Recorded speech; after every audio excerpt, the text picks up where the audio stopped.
ओम शांति। आज है 28 दिसंबर 2023। सुनते हैं आज का पुरुषार्थ।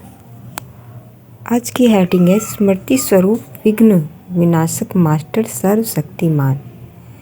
बाबा ने हम सभी को निर्विघ्न जीवन जीने की बहुत सुंदर प्रेरणा दी है। जो स्वयं विघ्न विनाशक है, उनके आगे भी यदि विघ्न आएंगे तो बाकी संसार के लोगों का क्या हाल होगा। हम अपनी शक्तियों को पहचानें, उनकी स्मृति में रहें और विघ्नों को योग बल से, संकल्प बल से और पवित्रता के बल से समाप्त करें। लक्ष्य बना लें, बाह्य विघ्न तो भले ही आते हैं, लेकिन हमारी स्थिति में विघ्न न हो, हमारे संकल्पों में विघ्न ना हो, हमारे अपने संस्कार हमारे लिए और दूसरों के लिए विघ्नकारी न बने। हमारा जीवन जीने का तरीका इतना सुंदर और सरल हो कि हम छोटी मोटी बातों को सहज ही पार करते चलें। उनमें किसी भी तरह की विघ्न की हमें महसूसता ना हो। विघ्न तो आते हैं, बहुत सारे विघ्न पूर्व जन्मों के कर्मों के कारण भी आते हैं। बहुत सारे विघ्न मनुष्य के मनोविकारों के कारण भी आते हैं, क्रोध के कारण भी आते हैं, लोभ मोह के कारण भी आते हैं, अपवित्रता के कारण भी आते हैं।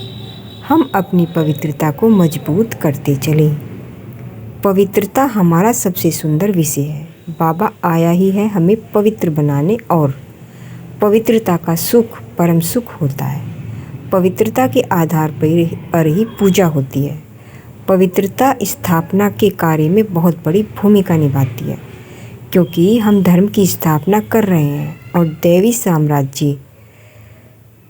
देवी स्वराज्य की स्थापना भी कर रहे हैं।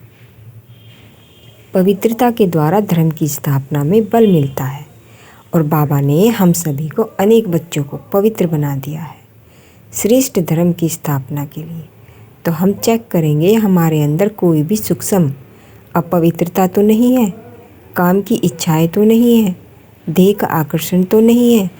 हमारे स्वप्न पवित्र होते जाते हैं। कोई कह सकता है कि स्वप्न थोड़ा ही हमारे हाथ में होते हैं, परंतु यदि हमारी स्थिति श्रेष्ठ हो, अगर हम अपने योगाभ्यास में बहुत ध्यान दें, अगर हम अपनी दृष्टि को आत्मिक बनाएं, दैहिक दृष्टि से अपने को मुक्त करते चलें, तो हमारे स्वप्न भी बहुत श्रेष्ठ होंगे, सतो प्रधान होंगे। हमारी स्वप्नों की पवित्रता हमारी बाह्य पवित्रता को प्रत्यक्ष करती है।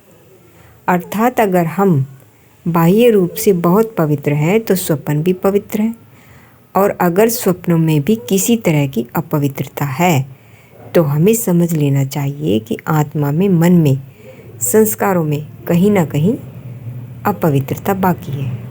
तो एक तरह से स्वप्न हमारी स्थिति के दर्पण होते हैं। हम स्वप्न जिस तरह के देखते हैं, हम अपनी स्थिति को उस आधार से जांच करें। बहुत सारे स्वप्न तो अनावश्यक होते हैं, अर्थहीन होते हैं, कोई अर्थ उनका नहीं होता, उन पर हम ध्यान ना दें। परंतु कुछ स्वप्न हमें हमारी स्थिति का एक आईना दिखा देते हैं। तो आइए हम सभी अपने जीवन को निर्विघ्न बनाएं, अपनी पवित्रता के प्रकाश को संसार में फैलाएं। हमारी पवित्रता का प्रकाश बहुत ज़बरदस्त प्रकाश है।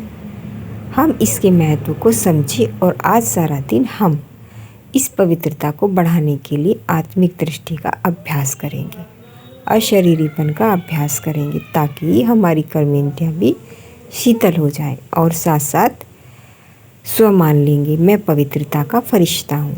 अपने स्वरूप को देखेंगे कि मेरे अंग अंग से पवित्रता की गोल्डन किरणें चारों ओर फैल रही हैं। मैं आत्मा इस देह से बिल्कुल न्यारी हूँ। यह देह अलग है और मैं आत्मा अलग हूँ। और सबको भी जब देखें इस नज़र से कि यह सब पवित्र आत्माएं हैं, मूल रूप में सभी आत्माएं पवित्र हैं। तो आज सारा दिन इसकी धुन लगाएंगे, इससे पवित्रता की शक्ति भी बढ़ेगी और हमारा जीवन निर्विघ्न भी बनेगा। अच्छा, ओम शांति।